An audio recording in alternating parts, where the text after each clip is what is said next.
Hey everyone, welcome back to Italian Cinema Night here on the channel. And tonight we have a new film. Your vice is a locked room, and only I have a key. Which is a fantastic name. What an awesome name. 1972. The only problem is it's so long you can't remember it, so. It's so long, and you're never going to say it right. No. I think I still said it wrong, and I'm reading it.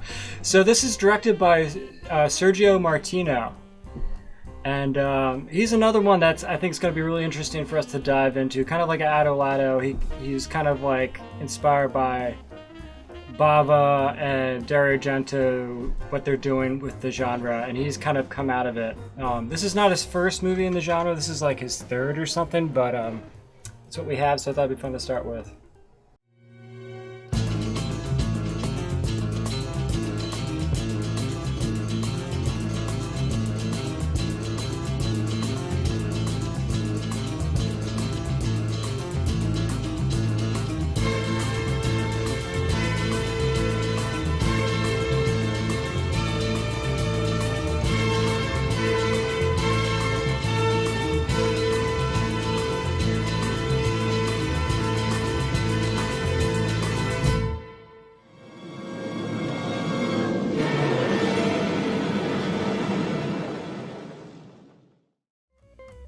Yeah, I mean, this one definitely goes towards the sleazier side of the Giallos, which we haven't really gotten into too much. We did talk about Isabel and what is that other one we watched? Black Candles. Black Candles. That's very sleazy. Yes. That's less of a Giallo though, but that's just sleaze. This has some of that though. In it does, and it's also like it's sleazy, but it's not like super over the top sleazy, if that makes sense. Like it's kind of like it makes sense with the world that they're building and whatnot. It kind of I don't know. It just seems to fit. Yeah, we'll get into it. So what's the basic premise here? So this one's kind of interesting. The premise is we are in the Italian countryside at an old villa, and it's based around the story's based around a writer. He's kind of like an alcoholic. He's also a professor. He's a little washed up and he's kind of like past his prime, but he's out in this villa with his wife, and he's very abusive towards his wife. And this is more about their character development and drama and less about like a murderer on the loose. Although you have that, but that kind of goes off pretty early in the movie, which I think is pretty interesting. Yes, I agree.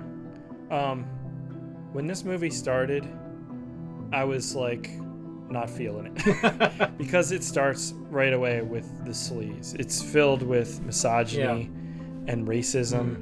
And so like 15 minutes in, I'm like, there's got to be something to pull me in. Something like I can get over some aspects if there's something there. And then luckily, like the misogyny is actually part of the plot and there's a reason for it to be there. The racism, not really. And you can say it's like of the time, but like I don't need it in my life. Yeah, like it's just, they put it on like, very hard in this, and that was a big offset for me as well as watching it. But the thing that's worse about it is that it's not because there's a story reason for it. It's just because that's the way these people are, I guess. Yeah, they're just horrible people. Yeah. So that was a little off-putting. But by the end of this movie, it won me over because this movie has a fantastic ending with some of the characters and their arc throughout the story that really like ties this whole thing together in a really fun way. Yeah, and that's like I think that's the best thing about it. There are twists and there's also the guessing of like who was the murderer and that kind of thing. And I think what they do so well in this is like you have a lot of really horrible people taking up a lot of the screen time. Yeah. So it's like anyone could be the killer because they're all terrible people, you know, like it leaves a lot of that up in the air, which is pretty interesting. Yeah, there's that like karma idea, you know, what goes around comes around. But because there's so many characters and all of them at some point are sleeping together, yes, it becomes a bit confusing as well, I think.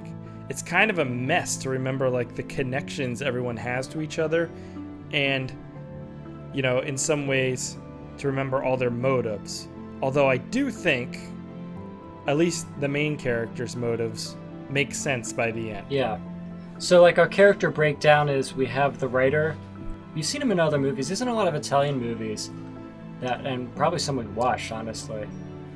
I thought he was pretty good. He's very good in this. Like he plays like a really mean-spirited, caught up in his ego, alcoholic, washed up in some ways, and kind of also trying to like relive his youth through the movie by hanging out with young hippies and trying to sleep with young people. I never really thought about that. Yeah, that's a really good point. I didn't think about that. Because he was a successful writer in his youth, and he's trying to obtain that by hanging out with young people. And that's kind of like what I got from that opening scene with all the hippies and stuff and the party. He hangs out with a lot of young people because he wants to feel young again. You know? Yeah, 100%. That makes perfect sense. But he played that character really well. And that's kind of like the best thing about this movie is like the acting is really great, and the characters that people are given to play with are really interesting. Even though they're terrible and like seedy in lots of ways, you're pulled into wanting to know more about them as the story evolves. Oh, so the wife character I think is especially interesting, and mostly because one, she has the biggest character arc and the biggest surprises throughout the movie. But she's played up initially as like this, like, helpless woman who is beaten and abused verbally and somewhat physically by her husband, but also like a masochist in some ways because she like has I don't know if it's a kink or if it's her like self-hatred or loathing where she like purposely riles up her husband to make him mad, and then they have like this like aggressive sex, but it's unclear like whether it's like she likes it or not, but it's very important to the plot because it happens a few times as well. Yeah, because they're very much at the end of their relationship at this point, and this is like one of those classic like scenarios where for like screenwriting you have these two characters, the relationship's developing, and then they throw in like a third character to like make the chaos out of it, which ends up being his niece visits them. His young, attractive niece stays with them. And that kind of adds the third wheel into the mix where you have everyone kind of falling for the niece. Yeah, it certainly adds a new dynamic to their relationship. But that makes sense the way you describe it, like the end of their relationship, they've descended down to the pits here. And then everybody's motives to some people are a certain thing, like the wife has plans with this new character, and so does the husband, but the character herself, I forget her name, that niece that gets introduced, has all these plans with everybody because she's manipulating everybody in certain ways. Yeah, very much so. That's what's so interesting about it. There's so many different angles to the characters and what is going on that pulls you into the story. Yeah. So we'll talk about the end, I think, in a little bit, but what did you think about like the production quality? I like the production quality. I thought it was really great. It's also like unique because a lot of the thrillers that we watch kind of take place in like a city or around a lot of action and detectives, and this is like removed out in like isolated crumbling villa in the countryside, which I think also like reflects all the characters that are crumbling. It's like 100%. The house mirrors them in a lot of ways because and it sets that gothic tone a little bit too. The gothic set pieces, that's kind of where I got the Isabel and the Black Candles similarities, because they both have that feeling. And you're right, that's different than a lot of the other giallos we've been watching lately. Yeah, it's interesting. I watched an interview with the director, and he was talking about the way he and using the camera. He uses the camera very much for mood and tone in the movies, and in this movie specifically. So he doesn't storyboard, but he like finds the cool location and cool set, and then decides where the camera's going to go in helping the mood. So like camera placement and movement is actually really strategic to how he tells his stories, which I think is pretty cool. Yeah, there's definitely some cool shots in this movie too. Mm-hmm. And you have like some of those classic shots, like she looks inside a car for the tire, and you get like the reverse from inside, but it's framed really cool because it's got like the cutout from where the tire goes. I think they utilize that gothic setting pretty well. Mm-hmm. It's definitely a moody feeling movie, like atmosphere, pretty heavy. So I guess one of the other aspects we haven't really talked about, or one of the other characters, is the cat. There's a cat, a black cat in this story. And this story is also loosely based on Poe's story, The Black Cat. So you have elements of that put into the film. Sure, and that goes back to that karma kind of thing. And it plays out throughout the movie, but it definitely mirrors the Poe storyline by the very end, like almost 1-to-1. Yeah. But I guess let's talk about the end, because I thought, like, if you haven't seen this movie and you like giallos, I'd say probably you should check this out before you listen to us talk about the end. Definitely. Because I was so throughout the movie until the end. That's how I was too, actually. Because it's so clever, and I think because it makes perfect sense, yet I wasn't thinking about this the whole time.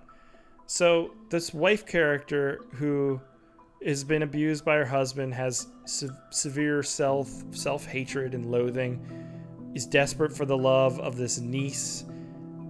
Turns out was kind of manipulating everyone. She feels like she's the one who's been manipulated so much, but she's been manipulating everyone. And she's really like this femme fatale, kind of tried to do all this thing to, one, get away from her husband, and to get the jewel or whatever it was. Yeah, and like the inheritance, I guess, of and there's this whole weird story with the husband and his mother, and like he lusts for her, and that's like another whole weird angle to the movie. Yeah, they play that up a few times with the dress. Yeah, but what's cool, because like they really, it's not like it ends on that little note like, oh, she's actually manipulated. Like they show her being this powerful woman then, when she like has another lover brought in to this movie who shows up randomly. He looks like a guy who's wearing a helmet of gray hair because his hair is it's weird as shit. They hint at him early on later in the movie. He's like on the street or something and watching from afar, and it is kind of weird, but it's really subtle. That scene where she like uses him to murder people and then is talking to him and then ends up murdering him. Was fucking awesome. I know, it was so good. And it's funny because where it happens, where she murders her lover, was on this cliff where she was before talking and hanging out with the other two earlier in the movie. So it just kind of makes sense that that's where she would murder him. Like, it's pretty good. Yeah. That bike sequence at the end. Mm-hmm. Pretty cool. It was cool. Although I think it was completely avoidable by the characters. But the way they kept intercutting footage, and then I think you said it was part of the sign, but I couldn't quite tell until they do like this fast intercut, and then he's referencing the billboard with like the love and like the beautiful woman, and like falling for the beautiful woman will bring you to your death, and that's where he crashes and burns like in front of the billboard, like falling for the femme fatale kind of scenario. It was cool. There's lots of great editing in this movie. Like they do a lot of fast cuts with the cat's face throughout, which is pretty intense. Great ending. It's so far from what we've watched, most of the time the general storyline, premise aside, premise is usually pretty cool, but the storyline gets so convoluted and confused that it's not the draw. But for this one, the story is actually quite a bit of the draw for the movie, I think. Yeah, and I think that's probably part of like the success of this. Like, this guy's kind of raising the genre up into like more character development in a way, and story development, where before it just hasn't been. Sure, but when we said about sleaze, there are sex scenes throughout this movie that are pretty, I don't know, like unnecessary for quite a bit. Like they go on and they go on. There's something that feels like padding, like the niece who has a relationship with the motorcycle guy. There's this like scene that's unnecessary with them in the barn making love, and the writer comes in and witnesses it. It just goes on forever. It's just kind of like it's just like the length of which it goes on that becomes like, it feels a little exploitative. It feels padded. But I'm not gonna complain. So early on in the movie, there is a killer on the loose. Do you want to talk a little about that and like some of the kill scenes and that whole scenario? No, the kill scenes are, I think, pretty well done. The really give you many hints of who it could be. They certainly, the way the movie frames it, you want to think it's the husband the whole time because of the way they set up scenes before it. The violence is so-so. Like, it's no Bay of Blood or whatever like we talked about last time. It's definitely more subtle, more subdued than that kind of thing. And it's kind of like a lot secondary. It's not like an Argento movie where it's so the focus.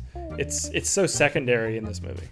And you still had like beautiful shots. Like there was that point where the who was it? The dancer, I think, who was murdered in her apartment, and she falls down the stairs and lands at the bottom. Like there's some cool shots within the murder scenes that I thought were done really nicely.